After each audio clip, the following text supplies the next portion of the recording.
Hey guys, Rick Stone here from the blog Our Stony Acres and the online gardening school. Welcome to Grow What You Eat What You Grow, our gardening series where we talk about vegetable and fruit production in your yards. Okay, today we're out in the garden and we are going to talk about pruning everbearing raspberries. Now this video is specific for everbearing raspberries, and I want to make sure that everybody notes that, because I don't want somebody pruning their regular raspberries like I'm going to teach you and then not getting any production and then cussing me out about it, okay? So this is for everbearing raspberries specifically, all right? So before we get started, I want to just give you a little breakdown as to what the difference is between a traditional raspberry and an everbearing raspberry. So traditional brambles, which would be raspberries and blackberries, normally are what we call biannual plants, which means that they have 2 years of growth. In the first year, they grow a cane, which we call a primocane. And this primocane, that first year, only produces leaves, and then it also produces the fruit buds that will produce fruit in the second year of growth.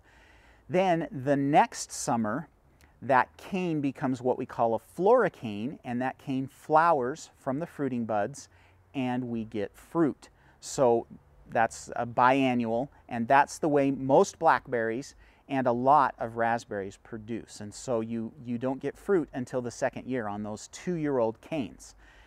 Everbearing raspberries are different than traditional raspberries, and they actually can produce fruit on the first year cane. So on that primocane, they can actually produce fruit, and it starts, and I've cut a cane off here from my bed, and this is we're in the springtime, so the leaves are just starting to come out.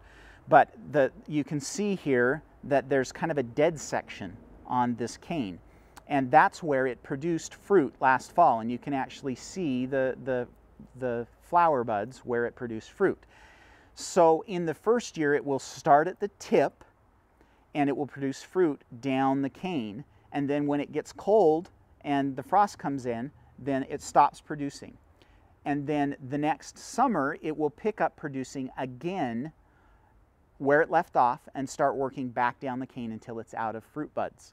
And so you actually get 2 crops from these canes, and that's why we call them everbearing, because it seems like you're getting a constant crop out of your patch. But really is what you're doing is you're getting fruit on the first year cane in the fall, and then in the early summer, for most of us it's going to be sometime in June or July, this will continue to produce and you'll get more fruit, okay? So very different than a traditional raspberry and also from blackberries.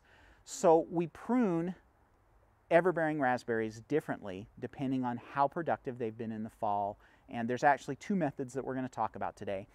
But let me show you the first method. Now, it's a little late in the year for me to be pruning my raspberries, but we've had a lot of rain this year, and I just haven't been able to get out in the garden because it's been such a mucky mess. But I've had a couple of nice sunshiny days, and so I'm trying to get out and film this video and also get my raspberries taken care of. So here's what you do if you want a summer crop. So this is method number 1. If you want a summer crop, then you are going to prune your raspberries where they stopped producing last year. So you can see here's a flower, this was a flower and it's dead, so that's where it stopped producing. So you're going to go ahead and prune right there, okay? Then you have some cane left that will continue to produce raspberries in the early summer. Then when this cane is finished producing raspberries, it will actually start to die off. And so you'll know that that's a second year cane because it'll actually start to die off. And then you can choose to prune it out in the midsummer once it's finished producing, or you can wait and do it in the fall. I would recommend, if you're going to prune this way, that you prune out those dead canes in the fall so that they're not sitting around for places for disease to get into your patch or pests to overwinter. So I would remove those in the fall if you can. It's not the end of the world, and you can choose to either do springtime pruning or fall pruning depending on your time and also depending on how much fruit you produce. So that's method number 1, and I'll actually go demonstrate it in the patch here in just a second. But method number 2 is for those of us that are like me. Now I live in a cold winter climate, but I'm not a freezing winter climate, okay? We live in a zone 5B, 6A, right around there. We have cold winters, we have freezing temperatures, But there are a lot of people in this world that have much colder temperatures than me. And so we actually get, a lot of years, we'll get raspberry production down to where there's not very much productive cane left. And so it's not really worth it for us to have just a handful of berries in the middle of the summer. These plants, if they were gone, the overall patch would have less competition for the nutrients and also for sun. And so we choose to just cut our everbearing raspberries off every spring, and we only get a fall crop. So that's method number 2. So now let's go ahead. I'm going to take you down and actually show you pruning a little bit here in the raspberry patch.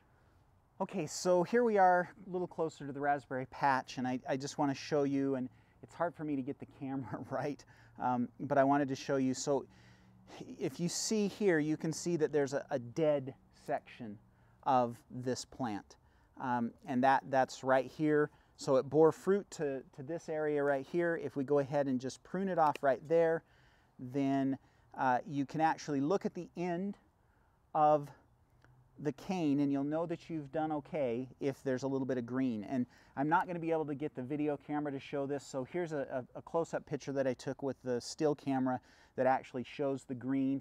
And then also here's a picture where it was pruned too high up and it's still dead there. And so you want to prune until you find green, and prune just above a bud, okay?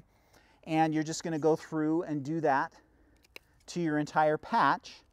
Prune all of those off at that level just past where the fruit was produced last year. That's the way that you prune everbearing raspberries for a summertime crop, so that you have a summer crop this year. Now, if you don't care, just cut them off right down at the ground. Cut those right off, and you'll have new growth come up from the base that will produce fruit in the fall. So there you go. I hope that helps a lot. Remember, these instructions are for everbearing raspberries, for pruning everbearing raspberries. They're not for pruning blackberries, and they're not for pruning traditional raspberries that only grow one crop on the second year canes. So please don't make that mistake. Don't prune your traditional raspberries this way, because you won't get a crop. You won't get nearly as good of a crop as you would otherwise. But for everbearing, this is the perfect way to do it if you want to go through and take care of a summer crop. If you don't care about a summer crop and you only want a fall crop, then you just cut them off flat at the ground and away you go. And you can do this both in the spring, or you could do it in the fall if you have time. Okay, so that's it for this week. I hope you enjoyed that, and I hope it was helpful to you. If you have any questions, please go ahead and leave those down in the comment section. I'll be happy to answer those. And while I've got you, I want to encourage you to subscribe to my YouTube channel. That way you can see when I get new videos produced.